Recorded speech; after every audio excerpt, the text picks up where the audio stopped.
Hey y'all, this is TCA Gaming. This will be my last video for a couple of weeks, so sorry for the gap that we're going to have.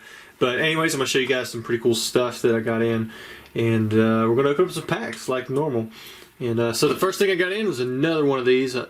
Basically, I bought the game board, and I bought it for this card right here, in which this one looked pretty nice, maybe like 8-9 condition, until I looked at the surface, and I don't think it's going to get it. But for the guy who reached out to my email with the really nice condition one, I appreciate that. Hopefully I can buy that from you, and I'll just have to wait till grading submission cost comes back down, because I don't want to pay $200+ just to have this thing graded when you get the whole game board for under 50 bucks after, or 15 years later.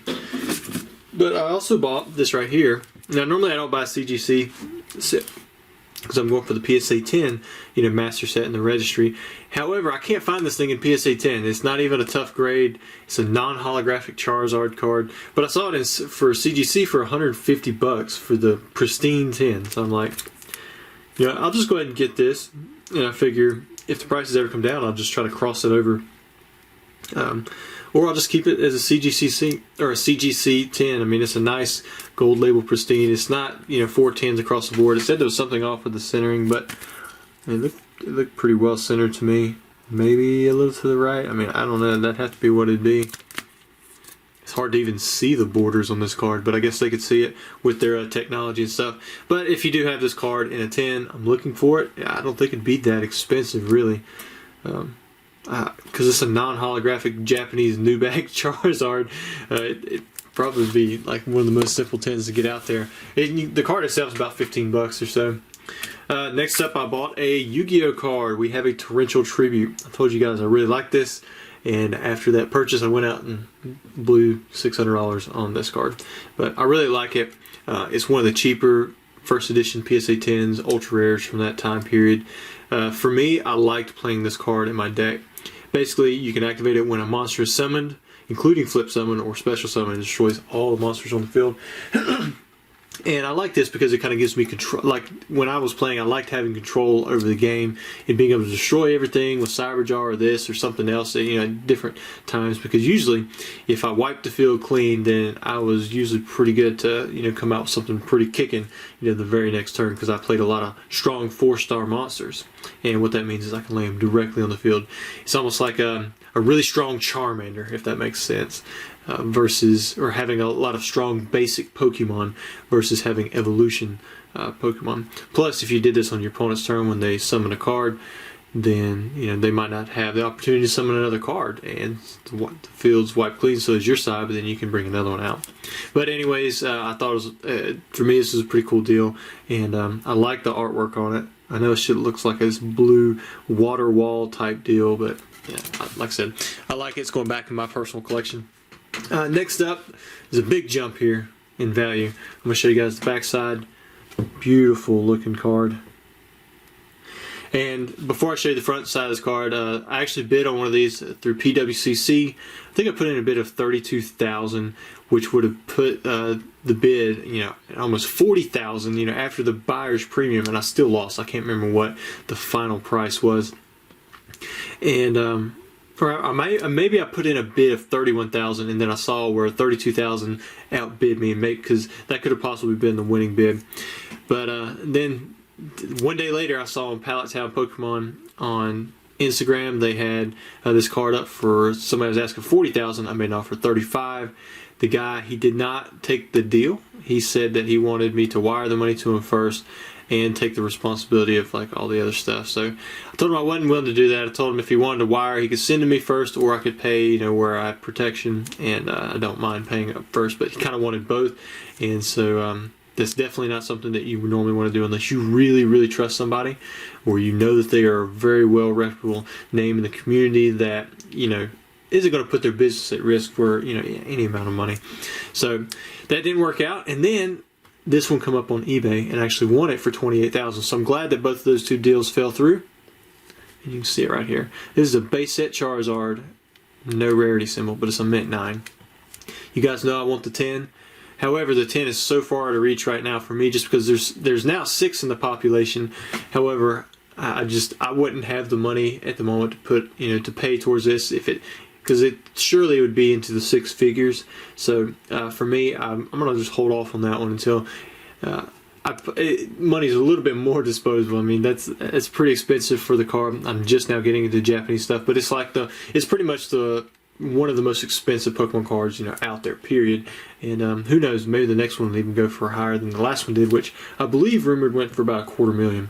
And if you see right here, it's got a nice swirl above his head. It's got to me very quickly. In fact, I think the only reason this did not get a 10 is because on the back side it looks, here, I'll just let you see. Those corners are nice. The surface is nice. I think it's just because of the centering. See on the front?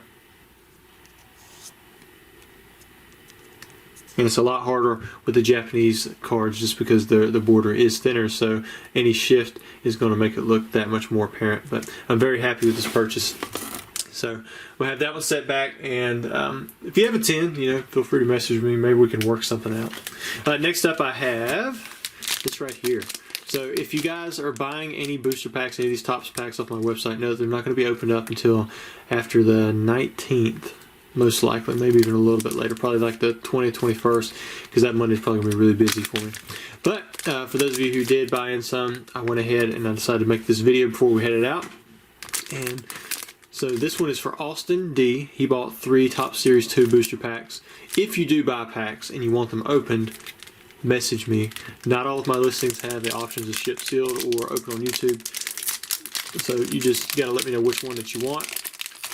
I'm going to assume sealed if I don't see anything, and then you'll just get the pack sealed. Alright. See, that's why I keep messing up, because the front, they're turned around. Alright, so let me go right here. Oh wait, no, maybe not.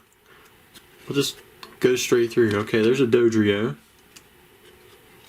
These aren't stuck together, that's good. EP10, because the last one we had was a rainbow foil, if I remember correctly. There's Magneton, and it was definitely stuck. Got EP11 Charmander, Magnemite, Weezing, EP20 Bye Bye Butterfree, and yeah, this one is stuck. Let's see if we can be very careful. Oh, this will come off pretty clean, not too bad. Maybe a little bit there on the edge. The EP4 Challenge of the Samurai. One of the very first episodes. Oh yeah, episode 4. Duh. Sometimes I don't think. Alright, so let me put this in here.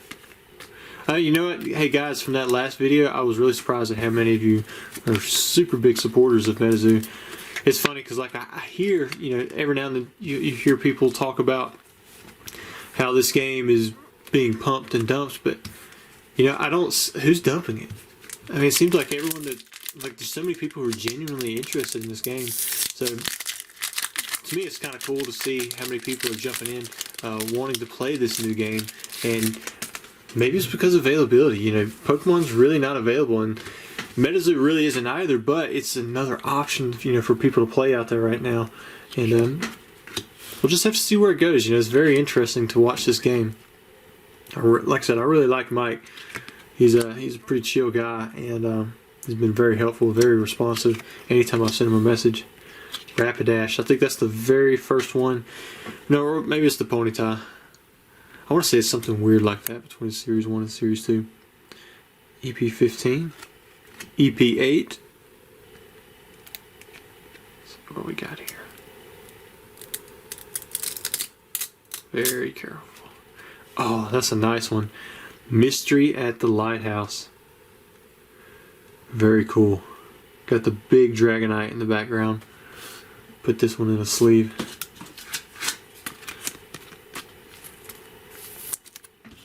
You still got one more pack to go.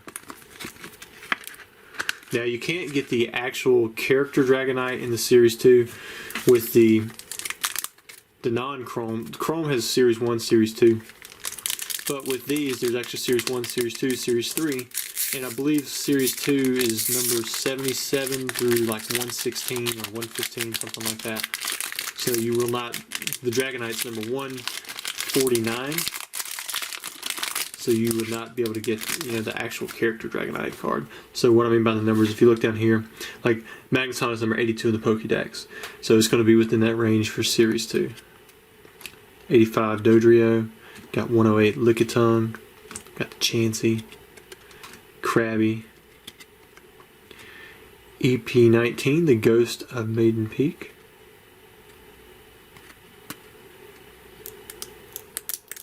ooh, you must have like a special card here because it's stuck to it too. Be very careful. Just pull it off slowly. Looks like you got a sticker card. Oh, you did. You got the Ditto Pikachu. Very cool. It looked like it came off pretty clean. And then you still got another card behind it. So this is one of the special variants that you can get. Because you can get die cuts. You get these kind.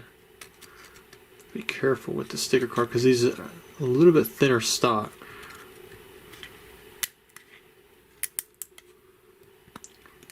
A lot of silence.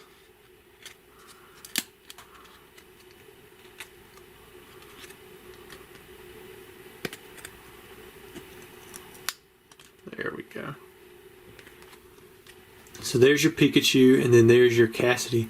You can see right there where it got stuck together along the edge. It pulled some of the card off itself, which this is very, very common among Series 2, but still a very solid pull with the sticker card. And some of the other variants you can get, I believe, yeah, you can get die cuts. So you can get die cut cards. I don't think those are probably what stick just because of the way that they're made. This is not one of the clear animation cards, or this is this is one of the sticker ones, but you get the clear animation ones. I believe are like the PC3. I believe it comes from Series 2. I can't really remember, but I'm gonna put this one in the sleeve and then put it into the card holder. Very cool, man. Alright, we actually have one more pack to open for this video. And this is for Synthron. Topps Chrome. And he had me sign his booster pack, so I'll try not to rip that up. And he's ready for a Techno Charizard. Let's see if he gets it. It should be in the back. I'm going to try not to reveal the back of the card, very first on this one. We got some fire going on here in the beginning. Looks like the pack itself is stuck. See if I can pull it around this way. That way I don't reveal the back card. Because the back will be where if you get a Spectra, Sparkle, or Techno. Now these stick to each other, but they don't really show the same kind of damage. So, alright, so we've got an Arcanine. See a little bit of fire sticking up back there, and it almost looks like a Techno. Who knows? Maybe you'll pull the Techno Zard out. That'd be kind of cool. Alright, so we got Psyduck. There we go. Arcanine is definitely my favorite so far. I got the Tentacruel. Then we have a Golem. The last one for Series 1. Here we go. Oh, it's a Ponyta. Man, I thought for sure you were going to get the Zard, but you did get a Spectrochromes. You can see that right there. So that's pretty cool, man. So you did hit one of those.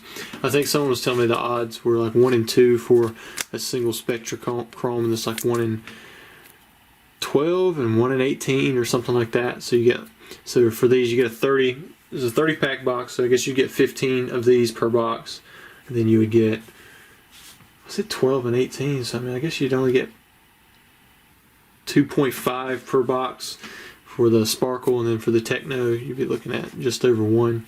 Unless it is a 36 pack box. I thought it was a 30 pack box. Maybe it's 36. I'm not an expert on the top stuff, but I'm gathering more information as we go. Anyways, congratulations, Synthron. You got yourself a Fire Techno, or not Techno, Fire Spectra. Wasn't the Charizard though. Thanks, guys.